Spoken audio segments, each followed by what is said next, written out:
How are you guys doing? Good. All right. Like a little energy. Okay, so I am Henry Cloughton, and I have the pleasure of presenting this research alongside my colleagues, Montre Yancey, who could not be with us today, and my brother, Breedlove. And thank you. And also at this moment, I would like to take a personal point of privilege to acknowledge Dr. Terrell Morton, who has shown up in many capacities for myself and our research group. He served as a mentor, he served as a big brother, a friend, a research advisor, and need be a counselor.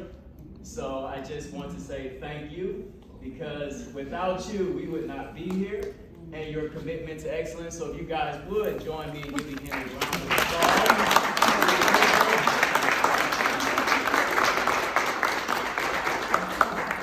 And so our research today topic is Futures Are Created by Us, How Black Men's STEM Experiences Inform Their Well-Being.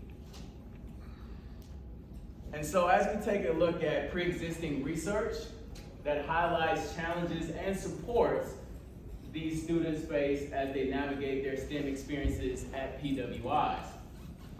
Some of these challenges can be interpersonal, social, familial, academic, spiritual, psychological, and financial experiences.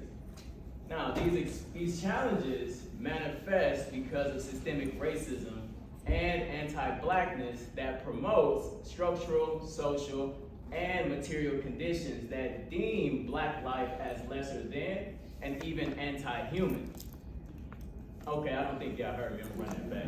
These challenges manifest because of systemic racism and anti-Blackness that promotes structural, social, and material conditions that deem Black life as lesser than and even anti-human. As we go to these supports, we found in the research that it includes families, networks, languages, ingenuity, mentors, and radical self-love. And we know that these supports have a direct correlation and contributes to a positive educational outcome. Which leads us to our problem statement. Success is often defined by achievements and academic performance with limited emphasis on other facets of their sense of self, their self-concept, their self-efficacy. And so essentially, we must do a better job accounting for Black STEM students' environments that have a direct impact on their educational outcomes.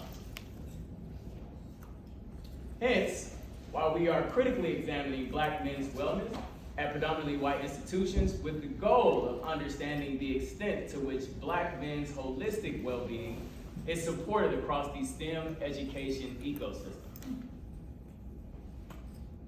Which leads us to the formulation of our two research questions. What are the experiences of Black men studying STEM at a PWI in the Midwest? And how do their STEM experiences inform their conceptions of and approaches to well-being? And so we decided to leverage PBEST, y'all stay with me here, to guide our research, which is the phenomenological variant ecological systems theory. Come on, Jesus. Yeah. Come on, Jesus. And PBEST is an integration of two approaches, phenomenological and ecological systems theory, which gives us 8 core components that we use to better understand how to support our Black STEM students. Those 8 core components are net vulnerability, stress engagement, reactive coping, emergent identity, life stage outcomes, microsystems, mesosystems, exosystems, macrosystems, and chronosystems. And so this study reflects a secondary data analysis of an existing data set developed phenomenological study of Black and brown STEM students at predominantly white institutions in the Midwest. And we're also using core components of PBEST to create our deductive coding scheme using the 20 focus groups of Black male undergraduate STEM students. And so here we're giving you a look at our sample code book using a few of those PBES components that we discussed previously: net vulnerability, emergent identity, and well-being. Right. So we came up with 3 themes. The first theme is looking for another brother, which describes the perceptions, feelings, and experiences of isolation within the STEM space, coupled with these strategies that these Black men would employ within their STEM environments. Featured here are a couple examples. The first person, JT, freshman computer science major, who says that there may be 20 Black students within his 300-person lecture. Or VJ, a sophomore biology major, who says that it's isolating when you enter into a room. He's saying that he's trying to find another Black person within his STEM space. Similar to D here, who mentions the content discussed in his classroom.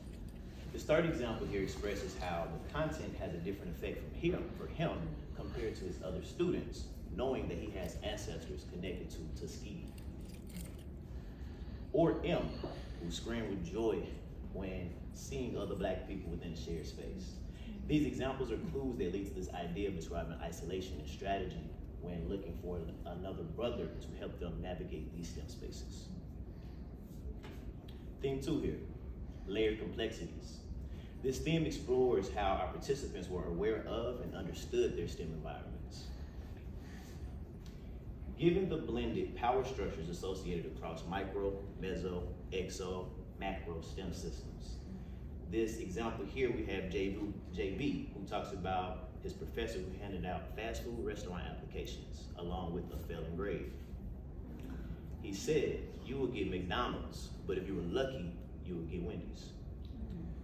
Here the professor is communicating this idea of the Black STEM students not belonging in their engineering space and instead belonging in fast food restaurants.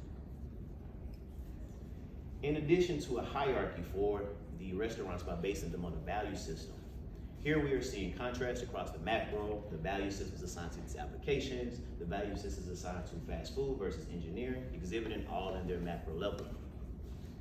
Theme 3, we have Black as a compounded effect. There are multiple meanings to this concept of Black or Black mix that impacts how Black men experience and respond to STEM. Both examples come from BJ. The first is about how one professor engages with him and his colleagues. The professor asks, hey, do you all like rap music? This association of a group of Black people presumably meant that they automatically like rap music because rap is associated with Black, even if not necessarily associated with the given situation. Discussion. This other example here explains how a lot of times in STEM, This other example here explains how a lot of times in STEM, we are expected to have every mark of being smart and intelligent. And anything that deviates from that comes with backlash. But if you're Black, that's compounded. BJ is saying not only being a STEM student is hard, but being a Black STEM student is something special. It's unique, distinct, and special when coming within the STEM space.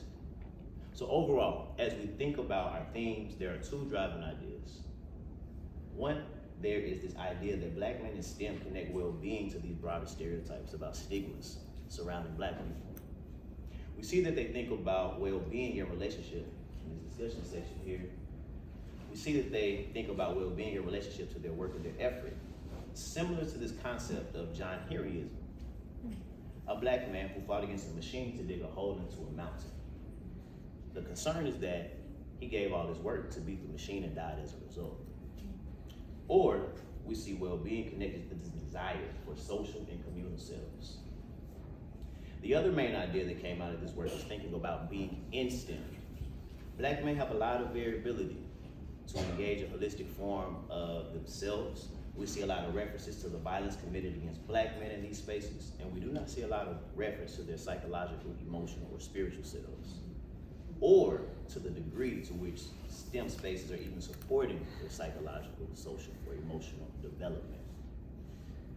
Implications. So what does all this mean?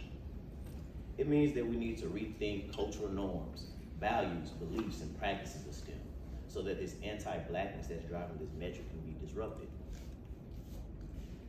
Examples of how we can do that can be found in this paper that discusses Black liberatory K-12 science education, starting with engaging Black learners from a mindset that they are already innovative and come from a lineage of innovators and creators. Also, changing the structure of the curriculum, the nature of content, and teaching styles with the intention to reinsert Black perspectives and histories into everyday existence. They can be applied at the post-secondary level as the author referenced and applies them at the K-12 level. Another thing that we need to consider is this anti-Black faculty, the attitudes and pedagogies, and how these practices need to be transformed. But in transforming these practices, we can't expect people to adopt new strategies without having the resources and structural changes in place, to even make them want to value doing this work. We have to discuss shifts in pedagogical attitudes, shifts in structural value systems around teaching, and structural value systems with the intention of supporting Black men in learning spaces. Any questions?